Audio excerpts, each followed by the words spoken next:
Okay, this dream is called The Angry Time-Traveling Unicorn.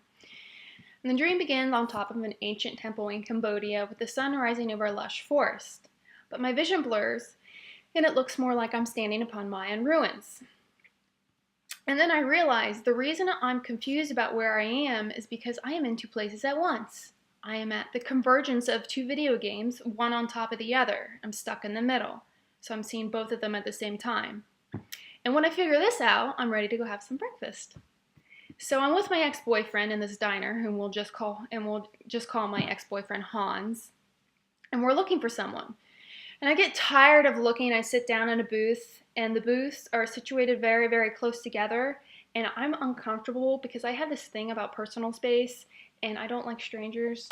So I'm getting very upset because not only that, but I need coffee and nobody is bringing me any, and there are these two waitresses laughing nearby, but I don't want their help because I murmur over to Hans, they'll spit in my coffee.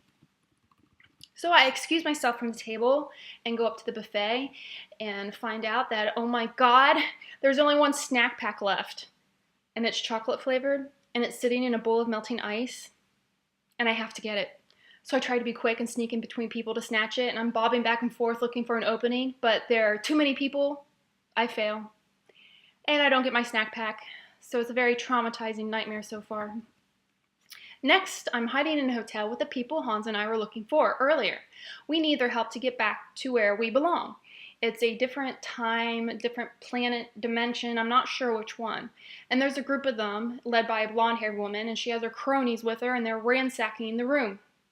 Hans and I are looking at each other, communicating with our brains, and he's like, be ready to give them stuff so they go away.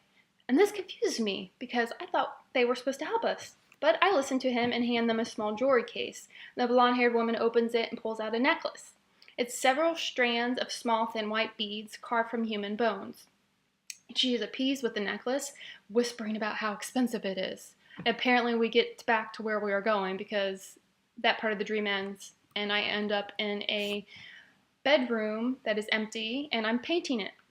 And the walls are white and clumpy, like huge chunks of white paint. And I'm kind of frustrated at first because I'm trying to smooth out the clumps, but a disembodied voice says, it's okay.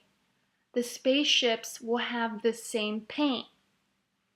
Now, this explanation satisfies me, and I shrug, and I keep painting the walls a white and clumpy, and it looks a mess, but whatever. So then I start painting my face. I don't know why. I think it's a good idea to put this spaceship paint on my face. And I'm looking in a vanity mirror as I shellac it on, and I hear a voice. It's my past self talking, and it's criticizing me and how I'm doing my makeup. And I'm arguing back. I'm like, I know how to do this. I have put on makeup before. And really, my foundation looks horrible. It isn't blended in, and I'm super pale, like super, super, super pale. And probably because it's the white spaceship paint.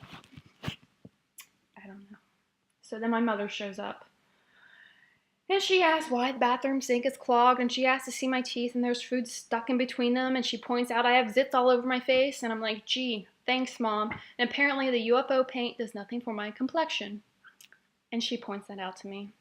So Mom and I turn around and find out that the bathroom and the bedroom I had just painted is connected to the interior of a cavernous building with walls made of glass panels.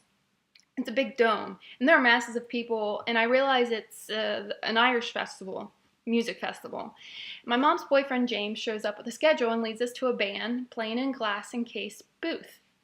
All of a sudden, the booth turns into a stage, and on the stage is a director and a producer. And I'm standing at the bottom of the stage with other people who are trying out. And the director asks, who wants to play this part? And he's looking at a German girl beside me, and she shrugs her shoulders, and she's like, whatever.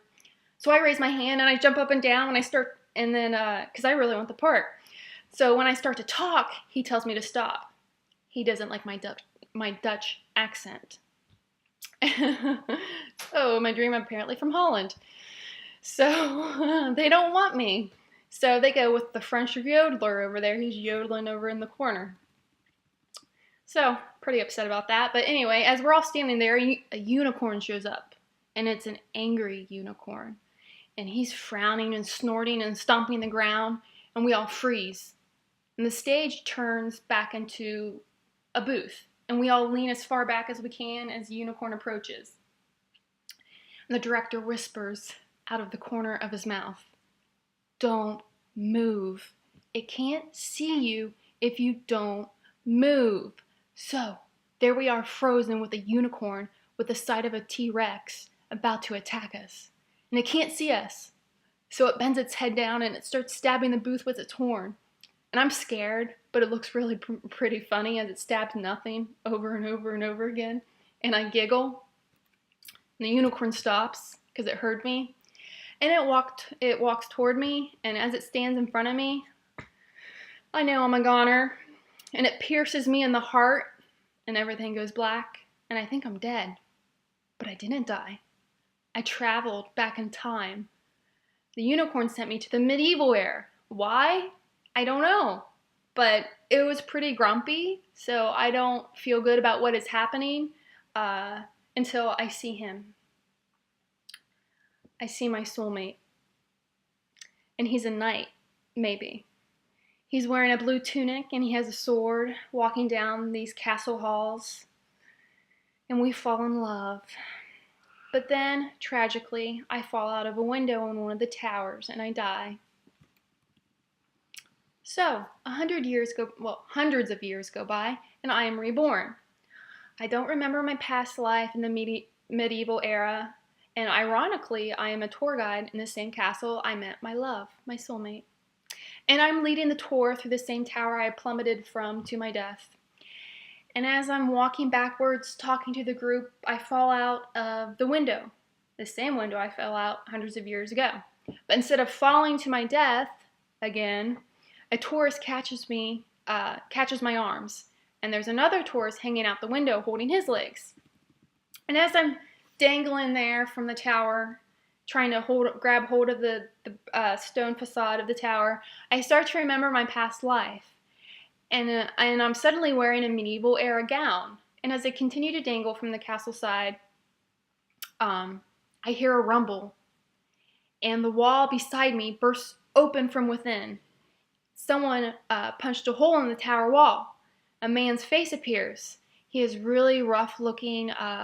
He's really rough looking, and he has ripped clothes and a scruffy beard and hair, long matted hair and dreadlocks, and he looks kind of like a caveman, and he has these black beady eyes, and he has these plump cheeks, and I realize who this man is, and I smile as I say, "Hey, it's you!" And I feel love inside me. It's my soulmate. All these centuries he had been here, locked in the tower, stuck in a dimension where time doesn't move until I return to him. He grabs my waist and pulls me into his timeless void.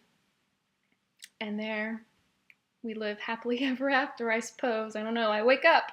So, there you go. The happy dream, not a nightmare. So.